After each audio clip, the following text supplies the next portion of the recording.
Good morning, folks, and welcome to another review by Armitage Leather. Today I have a set of irons made by a company called Sinabroks. Sinabroks is a Korean company, and you will initially notice, if you've looked at the other videos and the irons that I've used, a distinct similarity to those irons produced by KS Blade Punch. And the reason for this is they are made by Jin, and Jin is somebody that I've been speaking to for quite some time who used to work for KS Blade. They've got independent and they've come up with this, and it's a little bit different. They look very similar and the changes are subtle, but the changes are significant. And the first thing that you will notice is this bling look to them, and if bling is your thing, these are the irons for you. It's something that's becoming more and more popular. We're seeing more polished irons, more blingy irons. I've even seen gold plated ones. These are brass. Now the body is brass, but the business end is still high speed steel. So there's no issue in relation to the tool doing its job. And the reason that Jin has gone for brass is because of the corrosion prevention, rust prevention. It's from Korea. They may have a big issue with that over there.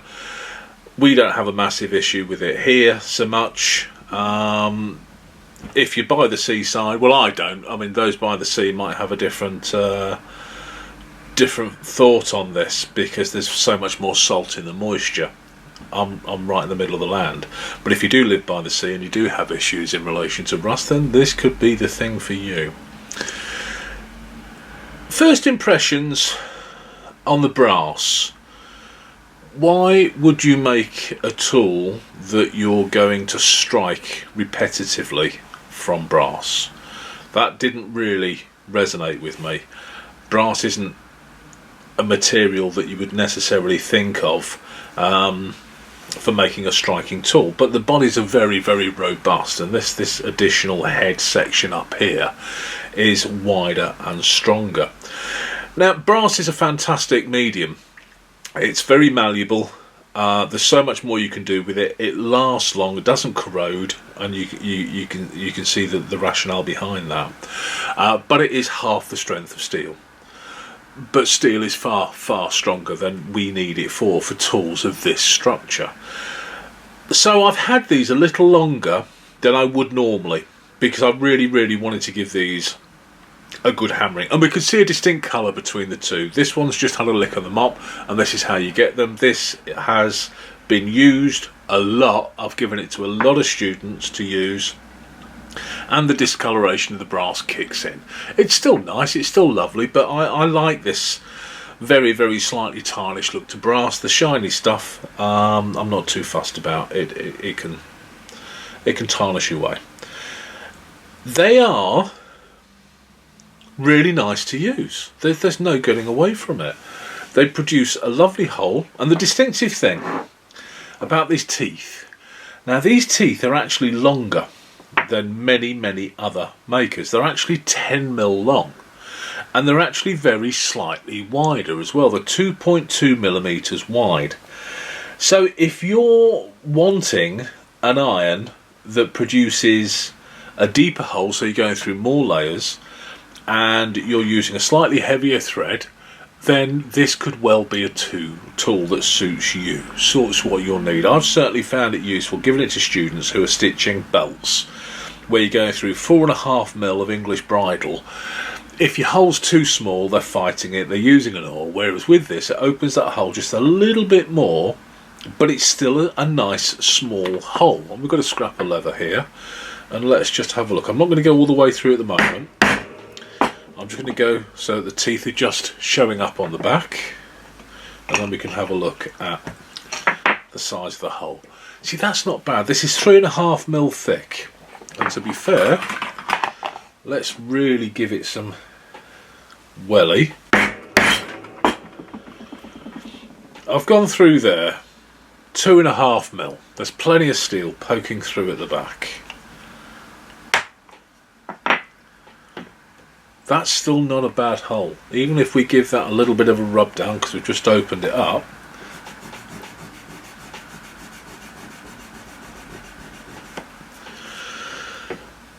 That's the sort of hole we're going to get. Slightly larger than we're used to with the KS blade, but nonetheless a really, really nice angle and clean hole. We'll have a look at it in some stitching.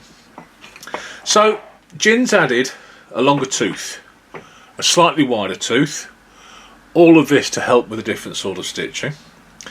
All the teeth on the business end are set bang on 45 degrees, absolutely bang on. And what I've done with that is I've taken a piece of paper, drawn a line. It's a little bit light for you to see, but I put the iron onto that line, made the holes. I've moved it very, very slightly, drawn a line. Let's do that a little heavier so you can see it, and at which point then I have measured it, and in measuring that line I can see this is showing bang on at 45 degrees. That's a good angle for this tool width. That's really, really nice. In addition to that, one thing nobody else is doing is Sinabroks have a tooth setting jig. So you can replace these teeth, and how, I'm not entirely sure. I've not tried to unscrew this or anything like that. I think I might damage this with a pair of pliers, I'm not sure. I need to stick it in a vise. But you can replace the teeth on these, and there is a tooth setting jig. So you put your teeth into your jig, you put your teeth into your iron, and then everything is set. And as a result of that, you can replace your teeth very, very easily. The teeth are pretty strong. I think, to be fair, the chances of you having to replace your teeth, I mean, a prime example, this is an old what's this? This is an old Dixon's, T. Dixon, well over 100 years old.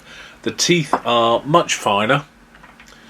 The steel probably isn't as good a quality as the steel used in the Sinabroks, but all the teeth are there.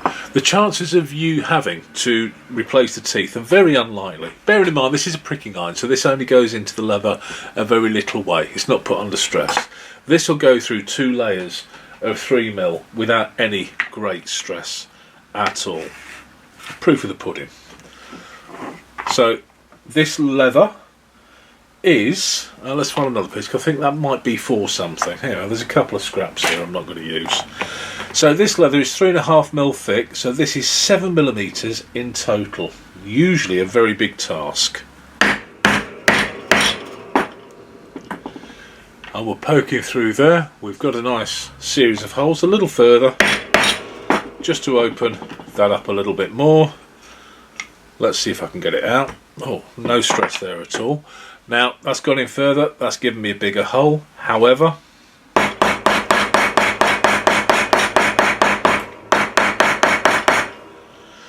those 2 sets of holes do not look dissimilar. That's not bad actually, is it? So we know by doing that we can stitch straight through 2 pieces of 3.5mm, 7mm. That's a big chunky piece of leather.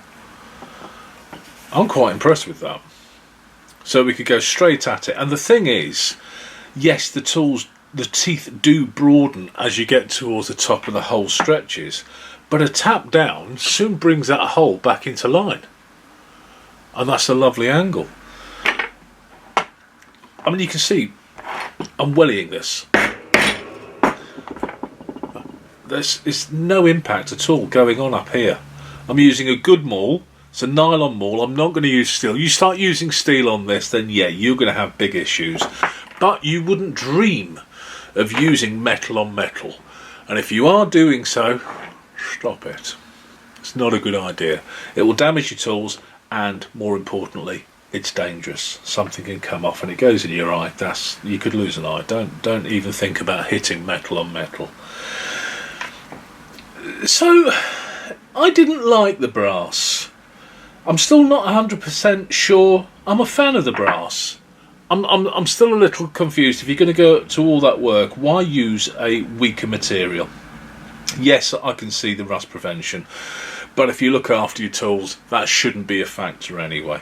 But they are blingy, and I've got to say, some students have picked these up over the KS Blade because they look blingy. They do look nice. Blingy is not my thing. I don't stitch in colours. I don't stitch with coloured threads.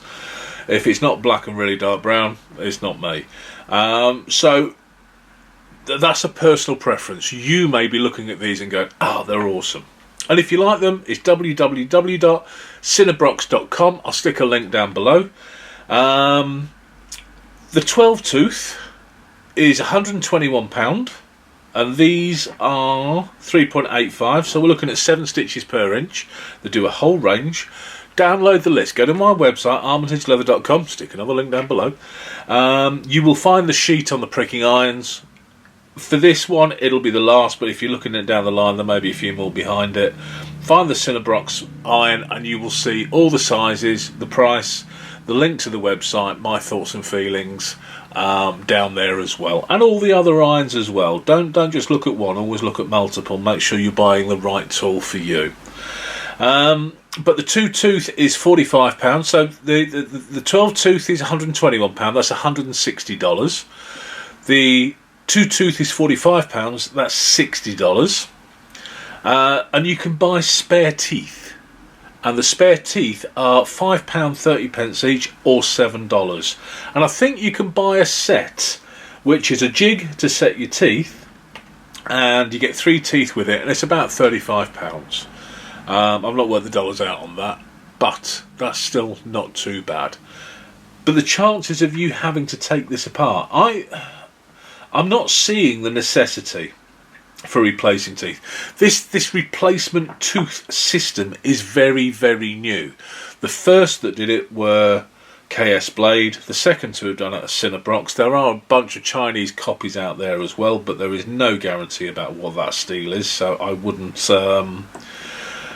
jump on those too quickly until you find out what they're made of. It's a good idea, but they've used such high quality materials at the business end, the likelihood of you needing to change your tooth is very slim, unless you are using the tool incorrectly, like banging it into the board like that. That's incorrect. So a 2.2mm wide tooth, 10mm long, set at 45 degrees. Can't be argued with. Let's just clean this up a little bit, cut a trim off, do a row of holes, and then stitch it up and see what it looks like. It's proof of the pudding. It's 7 stitches per inch, so I'm going to use a 0.6mm thread, braided polyester tiger thread. I have, not entirely sure who it's from.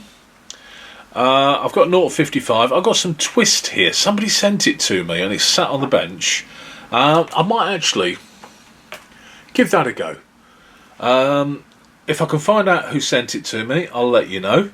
If I have, I'll stick it in the pack. But yeah, this stuff's becoming more and more popular, so I will give that a go. A little thinner. In fact, I may do 3 rows of holes because I've got exactly the same thread in a 0.45 as well. So I'll do a 6, a 0.55 and a 0.45 with the 7 stitches per inch, and then we can look at options and see what we've got. Let me set that up, make 3 rows of holes, we'll go to the clam, we'll have a look. So I've got a bunch of holes all set, 3 rows. The first row is going to be 0.6mm tiger thread, braided polyester. I'm using number 4 John James needles, 50mm long, 0.82mm thick, and I'm going to stitch right hand priority. No necessity for an awl. This iron goes all the way through, and it gives us a nice big hole. This is 3.5mm thick shoulder in black, hence I thought I'd use the yellow thread. So let's have a look at how this stitches. So we'll take the slack out, And this is nice leather, we can apply a good amount of tension and really have a look. And this is the proof of the pudding.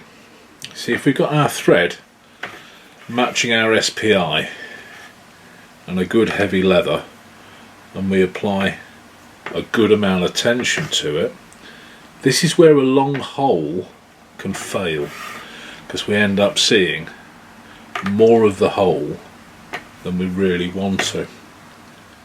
So this extra couple of or 0.0 in tooth size may work for us, may work against us. We will see.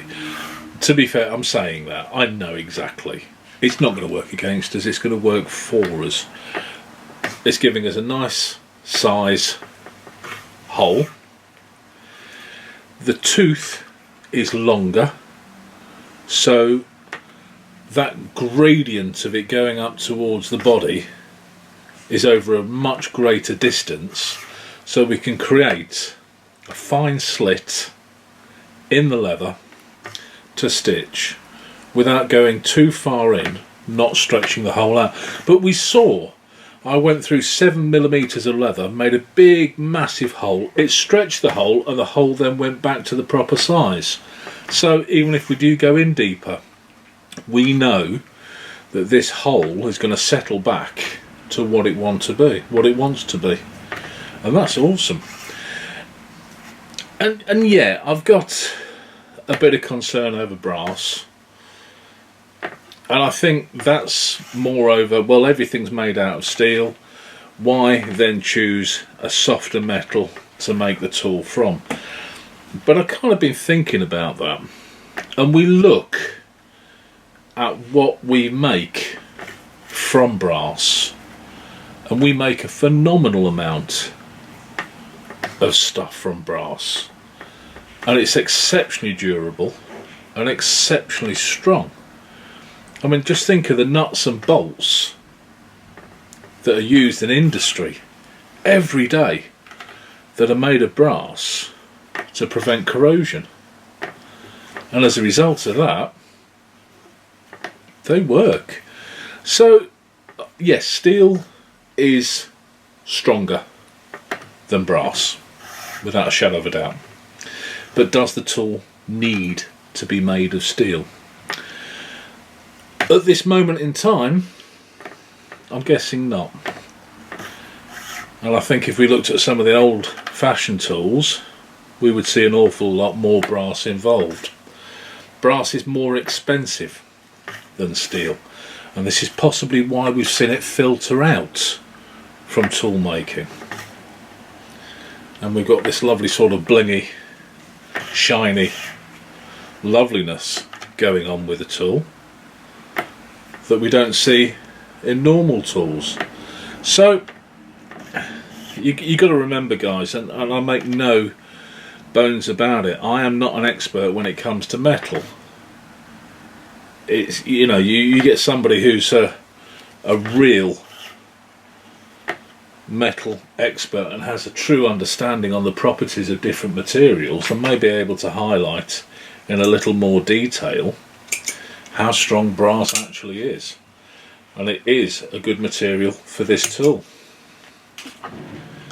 But there we have a row of stitching with our Sinabroks 7 stitches per inch brass and steel iron. We have 0.6mm thread, and we have a bunch of dogs coming in as well. There's the clip clops. That's actually quite lovely. I like that. Now I'm going to drop down, and I'm now going to use the 5.5 twist. Now I've just had a quick look while swapping the camera out to where I got this from. I can't find it. Now on the bottom of this it says www.twistmade.com. I've just looked at that and the website isn't live, so it's entirely possible this stuff doesn't exist anymore. So I'm showing you a thread that you can't get. But that's not the point. The point is there are plenty of thread manufacturers out there that do the 0.5 0.4mm thread and the 0.45mm thread. So irrelevant of what make it is. Oh, that's a little tough. There we are, we're over. Strong little thread. Irrelevant of what make it is, we're looking at the width of the thread. That's the most important thing we're looking at. So this is just a touch under 5mm, 0.5mm. So a little thinner than the tiger thread. And then we're going to do the 0.45, which is a little thinner still. So let's centre that off. I'll do 3 or 4 stitches. Oh, this feels nice. Oh, it's a shame you can't get it anymore. It's sat on the shelf. I think I got it as part of a bundle from someone and just not got round to using it. There's a company in Wales called Black Mountain Leather that have started selling some Chinese thread, and it's actually the same thickness as this Fungong or something like that. I probably got that wrong, and in reality I should do my research before I start talking on video, but you know what I'm like. But it's the same size as this, so it came up in conversation the other day, and that's what's probably prompted me to give this a go and reminded me it was there. So I might have a chat with the guys at Black Mountain, get some of that thread and see what it's like. But this is actually quite a sweet little thread to stitch. It doesn't move the same as tiger. It's very independent. It wants to jump up. It's a little bit bendy. The wax on it is exceptionally light. I'd like a heavier wax, but hey ho. If they've gone bump or disappeared, it's a moot point anyway. But we can see 3 different thread sizes on one iron. Let me finish this row of stitching. I will set up then on the 0.45 and start that row off, and then we'll come back and we'll have another conversation before I tap down and look at the stitches in their finished state. So go make a coffee, have that sandwich you've been hankering after, and come back in a minute. So I'm now underway with a 0.45. I've finished the 0.55. I think I might have called it the 0.54 previously, that was wrong. It's 0.55. And I've got to say, let's review a thread while I'm doing this that no longer exists. It's a shame that I can't find it, because if you look at the two, if you look at the Brady polyester and the twist is keeping its colour a lot better. There's always a little bit of an opaque feel about the tiger thread when you apply tension on a dark leather, and just do yellow on black, you don't really notice it, but stick something like this next to it that's retained its vibrancy, then you can see that opacity taking over and it's softening the brightness of the yellow. See it on the spool, it's as bright as you like. Stitch with it, put it under tension, and that opacity takes over and the colour dulls a little, whereas this twist isn't. It's keeping its vibrancy, which is really, really nice. So I'm not entirely sure, but I do like how the very slightly finer thread, the 5.5, has given a lovely clean stitch. And again, I've not tapped any of this down yet, so I don't know. Let's just move in a little bit more. And this is the 0.45. You've got a better view of it at the moment than I have. I've not seen it. It's sailing through this hole. It's a thinner thread, so it's struggling with catching less. I wouldn't say the 0.6 was particularly difficult, but I would say that if you were to use a 0.8 or even a 1mm, which you'd get away with, you may find it a little tougher getting that thread through the hole. You may find that you're encountering the need to employ an awl on occasion, but if you did, you'd use a soft awl. So an awl that has been polished and the edges have been softened off so they're not sharp, because the hole's already there. You don't want to try and cut a new hole, you're just trying to open the existing hole there a little bit. So we are done. Let's snip my threads off. They close up a lot quicker because the thread just glides through the needles a lot smoother. What do you think? You've got a better view than I have. That's really nice. You can see a little bit more hole with a 0.45. What I'm going to do is I'm going to tap this down, I'm going to go to the bench, zoom in and have a good close look. So, come and see me on the bench. And there we go. 3 rows of holes, easily stitched, with the Sinabroks 12 tooth stitching iron.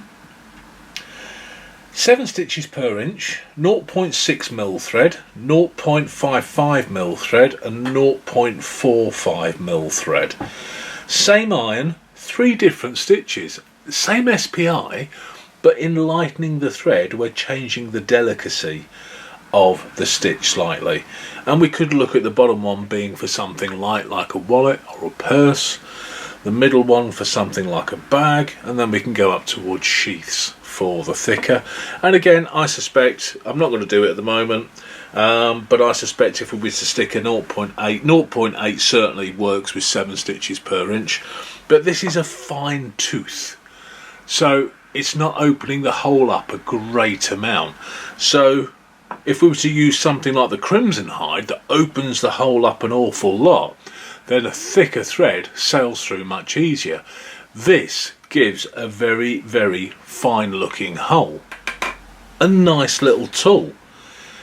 It comes in multiple sizes. It comes in reverse, so you can have your left and right hand irons, or standard and reverse, however you want to call it, obverse or Porterman 2. There are plenty of terms for them.